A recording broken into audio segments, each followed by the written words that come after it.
Welcome back, everybody. It's episode 2, Cards Coffee Conversations. We got some good stuff for you tonight. That's right. Got a couple things we'd like to talk about. The new Chilling Reign metagame. And a couple other things we'd like to talk about tonight include... I got some notes here. We got some new Urshifu Rapid Strike builds, new ADP toolbox, Lucario Melmetal. It's been showing up in a lot of events recently. We're going to touch on a little bit of that stuff here tonight. And I'm going to be hitting on one of my favorite things to do with Pokemon. Obviously, he's the TCG expert. He gets into the meta games, the nitty gritty, what cards you want to play, what's hot right now. And I'm into that as well, but I'm also very into the Pokemon finances, and we're going to dive into the financial strength of Chilling Reign, both from the player's perspective and the collector's perspective. And we'll touch base on what cards are probably going to do well long-term, what cards, if you got them right now and you're not playing them, ditch them. And it should be a good show. And I'm going to let Eric kick us off here into what's hot in the TCG meta currently. Yep. So basically, as I was saying, Lucario Melmetal is one of those decks that has been seeing a lot of play recently. As of, was it yesterday or 2 days ago? Chill Series 38. We saw a ADP toolbox take second place. Shadow Rider Calyrex took first place in that. And then the week before, it was another Shadow Rider Calyrex and a Lucario Melmetal in the finals. Now, we've been seeing a lot of these Lucario Melmetal decks recently because, frankly, Lucario Melmetal has a pretty good matchup against Shadow Rider Calyrex due to the fact that they typically rely on that Shadow Rider Calyrex VMAX as their primary source of damage, along with their energy ramp. The regular Calyrex V, it just isn't cutting it because if they don't go into VMAX, it gets one-shotted by Zacian. And if they do, it gets basically negated by the Zamazenta. So due to that fact, Lucario Melmetal has had a really good matchup against the Shadow Rider Calyrex deck that has been running rampant on the recent metagame. Now, I will say this, another card that has been showing up a lot recently is Galarian Moltres. It's helped a lot of decks. People are playing it in the new ADP toolbox. People are putting it in the Eternatus builds. People are throwing it in pretty much anything right now just to try and keep up with the energy ramp that is coming out of this absolutely insane Dusknoir, Trevenant, Gengar Mimikyu, Shadow Rider Calyrex build that's going around. And even some of them are playing Path to the Peak with Marshadows. And the TCG game right now, it's getting awfully wild, to say the least. There's a lot of stuff going around, a lot of techs. People are teching Galarian Zapdos for the Eternatus matchup. Mm-hmm. It's just getting wild right now, and I think it's a great time for Chilling Reign product, just due to the amount of new cards that have come out and have really changed the metagame, just turned it upside down, really, because there's been so much change. I know, honestly, you and I, we just talked, what was it, last night on Discord about that Galarian Zapdos V, and I knew it was put in there for an Eternatus counter, but when you brought it to my attention and you explained why, I mean, it is a hard Eternatus counter, which kind of why I can't wait to verse Mikey with that and just slap him around a little bit, because that's always fun. But yeah, I mean, this guy's, I'd ask him to explain exactly what I mean, because he's the guy that's going to be much more lingual with that. Yeah, so Galarian Zapdos V, it has a lot better matchup against the non-Path to the Peak build, because Galarian Zapdos V's ability says this Pokemon's attacks cost 1 colorless energy less for each Pokemon V on the bench.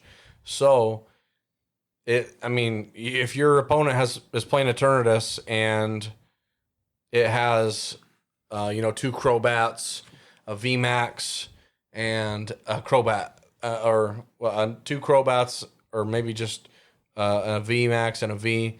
That's 4. Well, you only need 3, but it's 3 energies less, and then you have your Aurora energy, which almost every deck is playing that right now. Right. Provides the fighting energy. Yeah, including the ADP, because it not only it gives the fighting energy for Zapdos, it also can give water energy for the ADP, the Ultra Creation GX attack. So, really versatile cards coming out of Chilling Reign with the Aurora energy and the Moltres. I got into a matchup. This is just a little off-topic funsies. I actually won a game using ADP as my attacker. Oh, it can go down that way.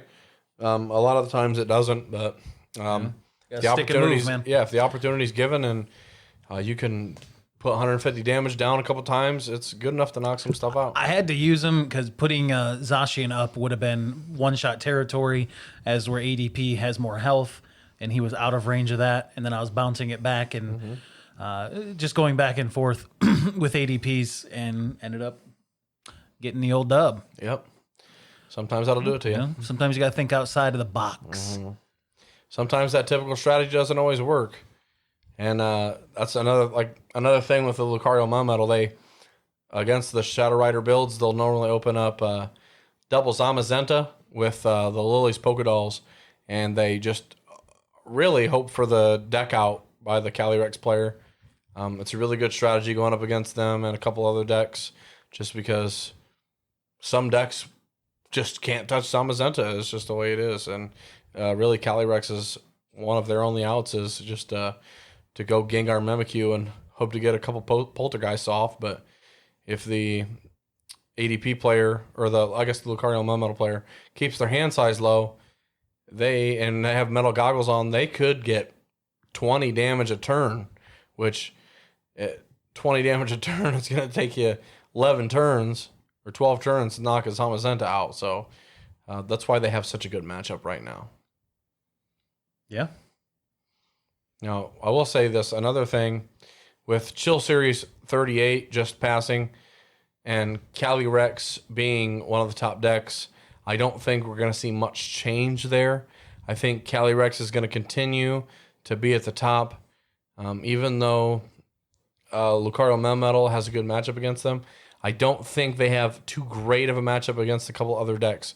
So Lucario has a good matchup against a couple decks that like to commit a lot of energies and to 1 or 2 Pokemon, and like the other decks that are running around like Eternatus, they only need to commit 2 energies, and with their new Moltres build that's coming around, it's a lot easier for them to get that back. So they don't have a great matchup against Eternatus. Rapid Strike Urshifu is another top deck right now. They're not super big on committing a lot of energy due to the fact that they have that Rapid Strike energy, which provides 2 fighting energy to their Urshifu. So, not really a good matchup there either. And I think Calyrex is just going to wreak havoc for a while until Evolving Skies comes out, which comes out next month. And then maybe we'll see Rayquaza. Maybe some of the evolutions. All my financial people out there, I know you're excited for Evolving Skies. That's going to be a nutty set. Mm-hmm. I think a lot of people are excited. I know one of our friends, he's really looking forward to that new Rayquaza coming out and a couple of the evolutions. He's always been a big Rayquaza nut, and he started in Pokemon Emerald, so he's definitely looking forward to that. Just a little baby. Yeah. Have you seen any of the other cards that have come out of Evolving Skies? So I know this isn't conducive to the podcast, and I will probably have to break my rule, but I try not to spoil too much until after I've opened my first box. And I know that's not going to be it's not going to be able to happen now that we've started a podcast realistically, but that is kind of how I've always handled things. It's more fun that way. Yeah. But you guys want to hear all about it. You want to know all about it. So I'll change my ways. Now, one thing I will say, though, that I'm looking forward to out of this new set is just some more alternate arts. Alternate arts? Yeah, I think we said something about it in the first episode. That's the Flexerton stuff, bud. Yeah, that is the Flexerton stuff. I'm going to start playing with those. Yeah, are you? Yeah, like alternate art, I'm just going to make like a 4 of deck. Like when I build Shadow Rider Calyrex, it's going to be all 4 alternate arts. The Vs and the VMAXs? There is not a alternate art V. That's cap, bud. Is it? That's cap. There is. I'm not thinking of the right Pokemon. Yeah, that's cap. That is. You are right. Matter of fact, if you want to get into a little financial stuff, because I feel like you're trying to segue me in here. Is that what you're doing? If that's what you think I'm doing, go ahead. Well, we ought to get into it, guys. I've taken some notes on the financial strength of Chilling Reign. We're going to look at, like I said, we're going to look at this from the people who are playing the TCG and they don't care about collecting, and then we're going to look at it from the collector side as well. So I started this out with just going over some of the smaller cards that you see in. You're seeing these cards in Expanded. There is standard decks of them like Blaziken VMAX. The cheaper side. So you can get a Blaziken V, $2.55. I'm pretty sure it plays 4 and 4 of, right? A Blaziken V and VMAX? Yeah. 4 and 3, I think. 4 and 3. Playing the Zororas too. Yeah, that's pretty standard. Now, the Blaziken VMAX, that is a little bit on the pricier side if you're just getting in and you're looking for like a budget entry deck. Right now, $765 is one single VMAX. And Centiskorch is right around the same area. I say they kind of play similarly. Yeah, I think they're both playing the welder type style. Right.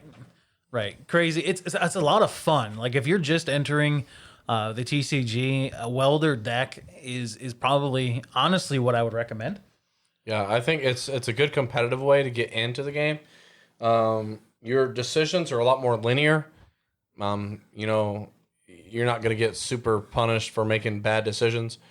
Just due to the fact that you draw a welder, you put down 3 energies that turn, you draw some extra cards. Things are looking up for you. You know what I mean? So right. With that being said, I want to, now that we've talked about some of the cheaper end stuff, there is other cards in there, guys. And to be honest with you, I'm going to plug a little bit. There will be a full, in-depth, detailed financial strength guide for Chilling Reign where we talk about just about every single relevant card in the set. And it'll be on my YouTube channel, Flexerton. But I want to get into, let's talk about some of the meta cards. This is going to put into perspective just how expensive it is, 1, to play Standard, and 2, the collectability of this set. Now, at the end of this and of this whole conversation, I will give you my evaluation on financial strength from short term to long term, how I feel. Again, I can't say this enough. This is not financial advice. I'm not telling you what to invest in. I'm just simply giving you my opinion. So, Ice Rider. Pretty big in the meta right now, yeah? Yeah, I'd say it's one of the top decks right now. Yeah. So, an Ice Rider V, how expensive do you think that is? Ice Rider V, well, I mean, I saw a VMAX the other day. I guess a regular V, I'd say $5-6. $255. No kidding. Yeah. Pretty sounds pretty nice to get into, right? Yeah. And I'm pretty sure Ice Rider and Shadow Rider play 4 and 4. Yeah, absolutely. Yeah. Yep. So not too bad. $10, not too crazy. So, but you don't forget, you need the VMAXs as well. The VMAX is going for $965 right now. So you're going to be in $50 just in your first 8 Pokemon for that deck. That's the playable side. Those are the cards that you'd be playing if you were to buy Ice Rider. Now, you want to get into the collector side, maybe cards you want to slab up. The full art of Ice Rider is $55. It's just a regular V or the VMAX? That is the full art. The full art V. Wow, $55 for a full? $55. You know what I find? Is that find? the full alternate art or just the full art? I assume that have to be the alternate art, right? No, actually, no. I took notes on both. Yeah, this is the crazy part. So get this. The alternate art V is $43. Is what? $43. Just looked up these prices tonight. I will verify at the end of this podcast. I could have flip-flopped those numbers. I'm kind of hoping I did. I think you might have. I mean, we have phones right in front of us. You can check it out. Yeah, I'll keep going while he looks that up. We'll get back to you on that. But again, so I think, unless I did flip-flop the numbers, I think that's correct. But on the Ice Rider VMAX, alternate art is $56.48. So freaking expensive, guys. So when I give you these prices for the alternate arts, we do have to keep in mind that this set is, what are we? 3 weeks old, almost a month old now. Chilling Reign's been out for nearly a month now. These are inflated prices, guys. These are going to go down. So short-term strength in these super, super hot cards right now, sell. I would sell. The price will go down. I've seen it happen in every other set, especially with these alternate arts. They come out big. They're not being pulled. There's not a large number on the market. So now, short-term strength, now is the time, guys. Now is the time. Let's get into Shadow Rider. Shadow Rider V comes in at $916. Quite a bit more expensive than its Ice Rider counterpart. The VMAX is $26.33. You're well over $100 just to play just the beginning part. And there's a bunch of other expensive cards in there too. One thing I will say, just those 8 cards are more expensive than some entire decks. Right. My buddy, he's Steven, bless his heart. He's a noob, but he started playing Pokemon recently. He bought a Centiskorch deck, Centiskorch VMAX. Is the whole welder deal. Like I said, we recommend people start playing welder decks when they get into the game. But he paid, I think, $54, I think, for the entire deck. He did use with some of my store credit I had on TCG Player, but $54. That is the price of 2 VMAXs and 1 V for the Shadow Rider. Oof. For the whole deck. For the whole deck, guys. Now, I think that's kind of cool to say that, though. Like this, what we're talking about right now is the most sweaty, competitive, meta, standard gameplay that you can get. You got to pay to play. I mean, you do. If you want to play to have fun with your buddies, and we do have decks like that, well, I do. What? Okay, I get a little sweaty sometimes, guys. I ain't got to be the knowledgeable guy, you know? Get that off me here? Jesus. Is it hot in here? A little bit. You know, it's a little toasty in the sweater, but...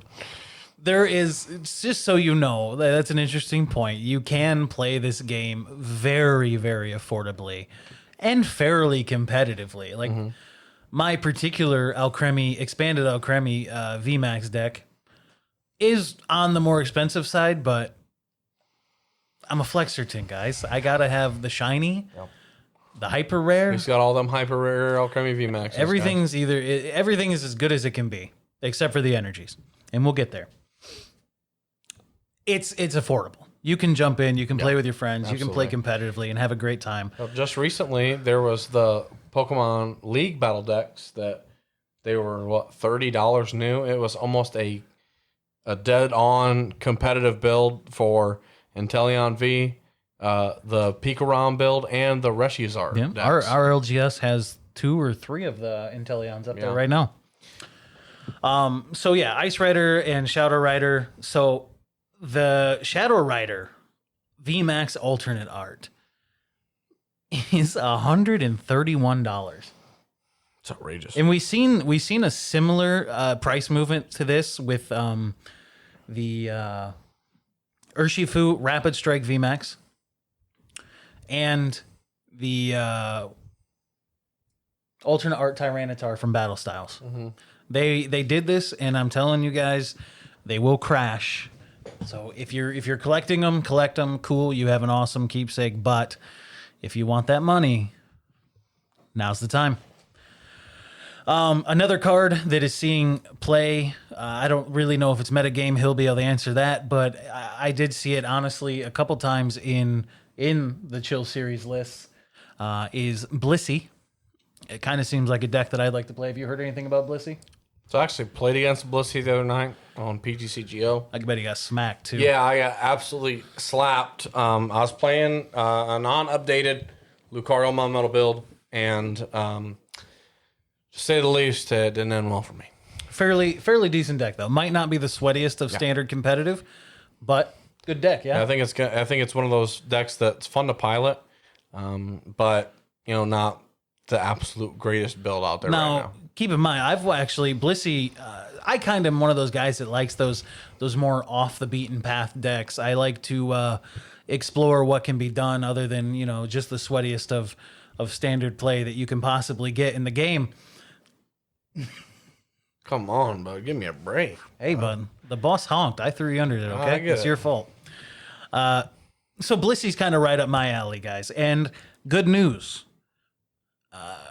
I know some of the other cards in Blissey can get a little pricey. Trainers, I mean, there's so many trainers in Pokemon decks, and the price does add up, but it's not going to be crazy, guys. Because Blissey V, it does play 4 of. You're only at $1.83 a card. That's it. Yep. Brand new card. You can get as flexy as you want. The full arts are coming in at $14.57, or you can go absolutely nutty. Please, for the love of God, don't shuffle alternate art Blissey. I'll be real sad, but the alternate art is coming in at $38. If you want to be that kind of flexy, do it. But no, yikes. So those are really kind of the main Chilling Reign meta cards right now. Ice Rider, Shadow Rider. You could throw Blissey in there. Is there any other notables in there they're kind of meta game? Zeraark. It's cheap. Not Pokemon wise, no. Right. Now, on the light of doing things fairly cheaply, a lot of the times, trainers. I've noted in here, trainers, they can get pricey. I mean, you have float stones that are anywhere. You can find them $2 to $4. What are other trainers that are 1, 2 plus? Trainer cards? Yeah. Just for perspective. Not a whole lot. Not really that many that I can think of off the top of my head. I think honestly, when I think of an expensive trainer card, Cherish Balls, that's one. Yeah, that's Cherish the only Ball, one I can think of. Cherish Ball, Floatstone.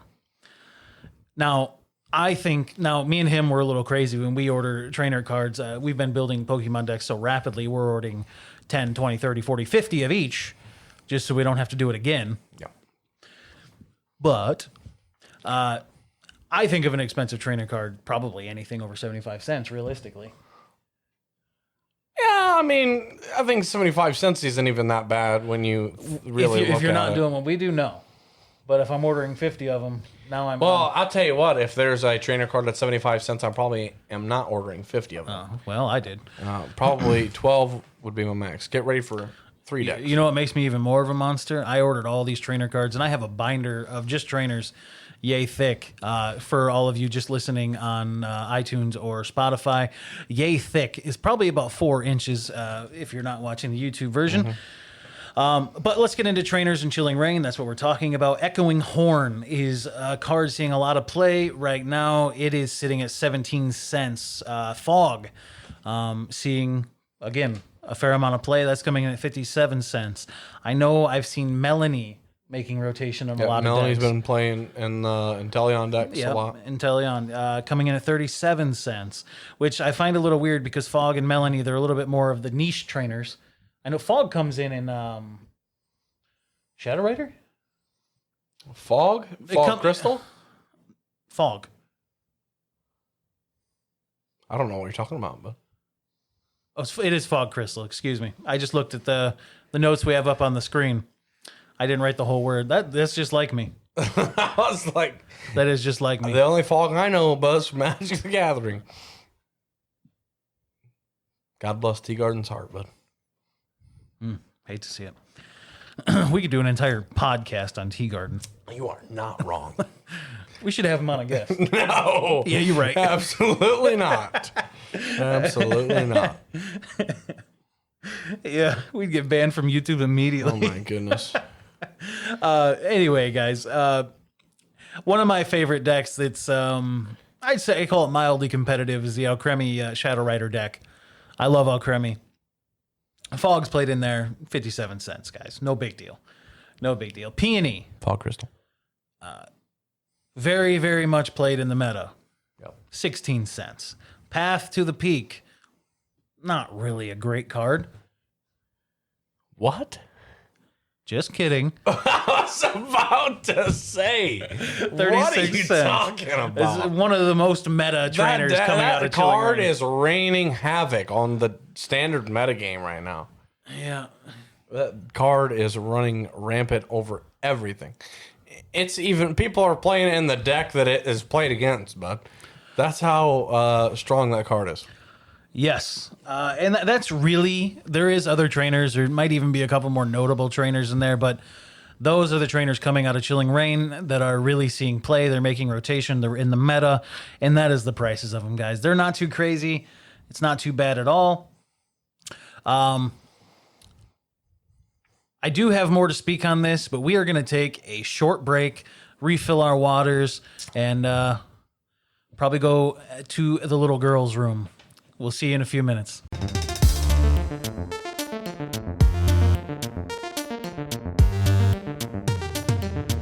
Start.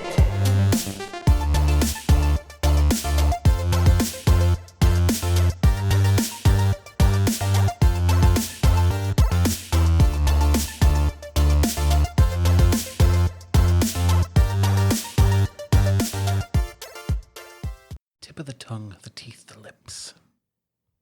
You even know what that's from? No. I hate to see it. School of Rock, man. And we're back, guys. What were we talking about before we took our break? We were talking about prices of cards. One thing I would like to say, we did do a check on the Ice Rider Calyrex, and prices were a little skewed. I think the full art VMAX is about $45. As where I had it at, what did I say? It was $54.97. Yep. And then the alternate art Ice Rider Calyrex V is $30.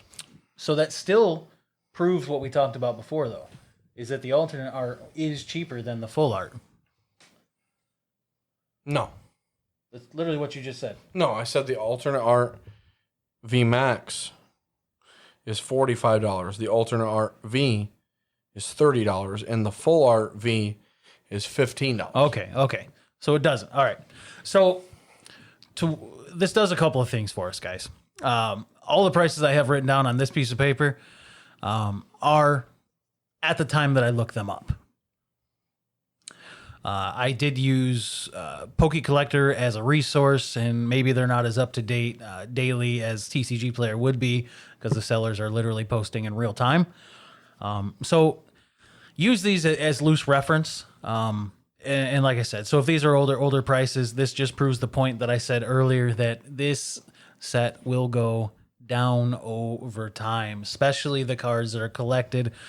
The cards that are played in the metagame and standard, they're hot, they're winning tournaments. Those tend to level out / even go up a little bit depending on what's won last week. You know, so you will see a lot of that. But maybe you want to look up the legendary birds on TCG Player. The Galarians? Yeah, the Galarian birds, because I'm about to get into that. I will say the prices that I have here, but I am a little intrigued to see what kind of movement they've done from whenever these prices were generated to the prices they are current. I made these a notable point to go over in the financial strength of Chilling Reign, because realistically, guys, if you're looking at the long term of any Pokemon set, the big, your Charizard, your Pikachu, your Evolutions, your legendary birds, and honestly, that doesn't extend all of your legendary Pokemon, but your birds are the OGs. Everyone knows them. And they should realistically add to long-term financial strength. We'll talk more about why I don't necessarily think that's true in this particular case. But what I have is I have the Articuno V, just the basic V, coming in at $1.70. I have the alternate art coming in at $54.97, and the full art coming in at $19.74. No, so what I've got is regular, plain Jane, $150. Full art is $19, and the full art is about $48. Okay, so you said the regular full art was 19? That's correct. Okay, like 18 something or 19? $18.89. Okay, so we've come down nearly $1 on the full art. We've come down 20 cents on the normal V, and we've come down about $6-7 on the full art, or on the alternate art. So, I mean, that's about accurate. That's not a huge jump. That's to be expected. But guys, this is a month. We're talking $6-7 on one of the most collectible cards in this set in a matter of a month. Imagine what happens in 2-3 months from now. Well, we've come down a lot more than that on the mall traces, I'll tell you that. Well, that's my actual next card that I'm beginning into. So the Galarian Moltres from Chilling Reign, at the time that I took these prices, the V was $324. The full art was, I don't know, I might have these backwards again. So I have the alternate art at $25.86. And I have the full art, and I probably did flip-flop these prices at $121.72. Yeah, so regular is $5. It's $5.01. Full Okay. art is $24.20, and the alternate art is $121. Okay, so I did flip-flop. So this, in this particular case, the Moltres is actually holding steady, the alternate art. And, I mean, you could attribute that to the amount of play that Moltres is seeing right now. Moltres is super hot in the metagame. So that one probably will hold a little bit longer until something trumps it, something counters it, or the set just gets closer to... Rotation. Well, not even just rotation. Evolving Skies. No. Evolving Skies is certainly going to bring something new to the game, probably many of new things to the game, and Moltres will just be in addition to rather than in the driver's seat of a lot of decks. So yeah, but either way, I mean, the full arts are cool. You can look at it long term, like super long term. When I say that, I'm talking anywhere from 2 to 5 to 10 years. Moltres and Legendary Birds are probably going to do pretty well, especially slabbed. So let's move into the Zapdos V. At the time of jotting this down, I have $331 for the V. I have $21.67 for the full art. And I have $104.77 for the alternate art. Yeah, so as of right now, $3 for the V, $19 for the full art, and $69 for the alternate Sheesh. Oh, man. art. Full alternate art Zapdos is for the memes. But Oh, man. Moltres is seems to be the hottest card yeah. out of the birds. Holy cow. Yeah, I didn't. Moltres, I think, right now is the hottest card out of Chilling Reign, bud. I mean, you look at alternate art Calyrex, and Moltres is more expensive than that, isn't it? It's true, but I think so Moltres has more going for it than just being playable. Shadow Rider, that is literally all it has, guys. When you look at the financial strength of any Pokemon set, it is all about what people... If you say the Pokemon's name, can someone recognize it that doesn't actually play the game? If they can, that card's hot. Pikachu, Charizard, Blastoise, Venusaur, Squirtle. Those are collector cards.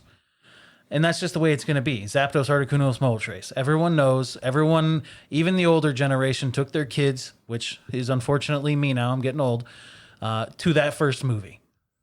They learned the bird. Well, not the first movie, but in the movies, you learned about it. Very early movies. Mm-hmm.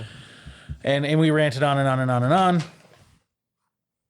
First gen, first, second, third gen, those are going to be your collectible cards. Absolutely. So yeah, I imagine that's why the Moltres is in there, and the Shadow Rider is up, but it will. You can go back to this, guys. I hope you bookmark this. I hope you write it down on your calendar. When this set rotates out, I just about guarantee you will be able to buy, with the exception of the alternate arts in the Shadow Rider and Ice Rider line, for sub $5. Well, the alternate arts? No, not the alternate arts. I one more bold statement. I bet you get the alternate art for sub $30. You think so? I think so. I really do. I really, really do. Look up the I know Battle Styles is still really, really in, and alternate arts are fairly new to the game. But look at the Tyranitar. We'll do Tyranitar, and we'll do the Urshifu Rapid Strike alternate art. When I got my Tyranitar alternate art, at that point in time, it was like $210 on TCG Player. And that was 2-3 months ago. Mm-hmm. Right now, TCG low for Tyranitar V, the alternate art is $80. The market price is $100. And then let's check out this Rapid Strike. Yep. Urshifu. Really sweet art on it too, by the way. I love that card. It's so cool. If it wasn't like $90, I'd still buy one. So Rapid Strike Urshifu, the VMAX alternate art is about $80 for the low. Market price is about $90. Right. And I looked into the alternate arts. Like when I got my Tyranitar, I was excited about it. And that one then was like $170, $180. And again, we're talking about 2-3 months. This set's not even out of rotation. This set's still, like, cards from Battle Styles are still in the meta. Mm-hmm. And it drops that much. Yeah, Rapid Strike Urshifu is still one of the best decks in I also, Standard. I'm going to assume and guess that there is alternate art cards, and I'd be silly not to think so, in Evolving Skies. Or not? Yeah, there is. They've already leaked the alternate art Rayquaza. Okay. Another prediction. I know. I'm just being a soothsayer out here, guys. When that set comes out and how hyped up that set is going to be and how based around the evolutions that's going to be, I guarantee you that anything that's not a legendary bird from Chilling Reign is going to drop dramatically. Dramatically. It will no longer be in the spotlight, and it just won't be. There is a couple notable cards in this set that I would like to go over. The Hyper Ice Rider VMAX at the time that I put this in here is $45. From what we've seen, we probably guess $35 to $40, I would guess at this moment. The Hyper Rare Shadow Rider was $59 when I took this down. I'm going to bet that one even jumped down even more. I would probably say it's in the similar range of the high 30s, low 40s. That's just an assumption. Look it up if you're really that interested in it. The alternate art Tornadus is sitting at $36. Tornadus is a hot guy, so I'm pretty certain that Tornadus held on to long term. And just the simple fact that the art on this particular card, on the alternate art especially, is really, really cool. I think Tornadus will be a good long-term investment. And then you have probably... in this household, at least, the coolest alternate art from Chilling Reign is the Galarian Rapidash alternate art that at the time that I looked this up was $58. I'm sure it's, again, much less. And in my personal opinion, the absolutely coolest card from this set is the Secret Rare Snorlax on the collectible side, not the playable side, coming in at $129. That card, that golden... super flexy, super fat boy, not unlike myself, will hold long-term value. It will most likely definitely hold long-term value. One that I would definitely consider getting slabbed or putting on display or both. That's really all I want to go over, like, per itemized cards here. Now, the overall what's the word I'm looking for? I'm drawing a blank here. My overall assessment on the financial strength for Chilling Reign is I'm going to put this, it is, I think it's better. Battle Styles is not a long-term investment, guys. If you have the hot cards, the alternate arts from Battle Styles right now, in your possession right now, and they're not off getting graded right now, sell them right now. Now's the time. They're going to go down. They're not going to be hot. Battle Styles was kind of a flop. And unfortunately... in my personal opinion, I see Chilling Reign as kind of being a flop, with the exception of that Snorlax, that Galarian Rapidash V the alternate art, especially the full art. I mean, they're going to hold small value, and they probably will increase over time. These sets are being printed to an oblivion, though. Honestly, COVID, with all that nonsense of how hard it was to get Pokemon cards, the Pokemon Company has ramped up production immensely. So everything that's going to come out over the next year will be produced like crazy, which hurts the long-term value. There's going to be more product out there than people know what to do with. And the legendary birds. So there's got the Snorlax, the Rapidash, the legendary birds. Those are going to be your hold-on-tos, your keeps, your grades, your long-term value. The rest of it, I see as a financial flop, guys. I just do. If you disagree, let us know in the comments. I'd love to chat about it. And that's all I got for the financial strength of Chilling Reign. You got any comments on it, Eric? Not really. I mean, I think I agree with you for the most part. I think Snorlax is definitely a big hitter for long-term investment. Just it's first-gen Pokemon. It's a secret rare. They're hard to pull. They see a little bit of play in the less, not so meta decks. But I think it's definitely a hard hitter for sure. Along with the birds. Definitely, I see those going up. At least the Moltres. Yeah. And the alternate art Zapdos, because that thing is so killer looking. Honestly, though, so here's a weird one for you. I kind of think the Articuno will do well long term. You think so? I think at the moment that its playability in the metagame is hurting its value. It definitely is hurting its value. Right. So I think once we break free of Chilling Reign being the hot commodity right now, and things are going to level out, they're going to go up, they're going to go down, whichever direction. And especially once we get closer, we're in a anniversary year right now, the 25th anniversary. Things are going, they're really weird. So we had COVID when the 25th anniversary started. We're slipping out of COVID now, and it's slowing down. So every time, if Pokemon tomorrow, if they come out tomorrow with some huge 25th anniversary news and it reinvigorates everyone's Pokemon spirit and they all get back into it again, you'll see prices go back up. So when Chilling Reign goes out and COVID dies down for real, then I think we're going to get true prices and we're going to see what happens. And I lost my thought of train. Now, with the legendary birds, I believe is what I was talking about, right? Yeah. So once you come back closer to that next anniversary point, for all of you looking to hold long term, I think that's going to be the next year. So the 30th anniversary, which we're going to be 2026. Yeah, that'll be the year that you're going to be looking on capitalizing. So you got years and years to get things graded. Just keep it in good condition, hold it long term, enjoy it while you got it, and then go on a nice vacation in 2026. Yep, I think that's the plan. Mm-hmm.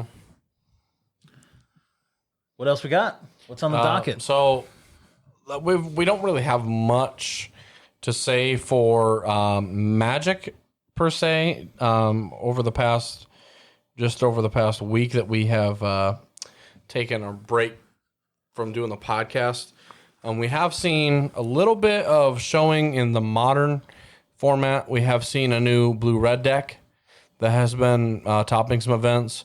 It's a little bit more mid-rangey. Is it? Yeah. So it's not super fast like the Blitz deck that we're seeing play right now. But it's been topping some events. It plays that new Delirium creature from Modern Horizons 2. I'm not too familiar with it. I know they play the Ragavan, but it's been seeing some play and it's been topping some events recently. And then there really hasn't been many big changes in standard Magic. It's just the red aggro is running rampant like it always does in standard. That's just the way it has been. Yeah, them Krenko players, bud. Hey, bud, come on, cut me some slack. Come on. I can't take it all the time, man. This guy. You're sitting at a bus stop, bud. Occasionally it's going to run through.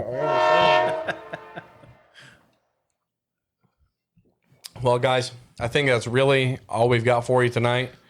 So it's been a good one. It's been real. It's been fun. It ain't been real fun. And we'll see you next time.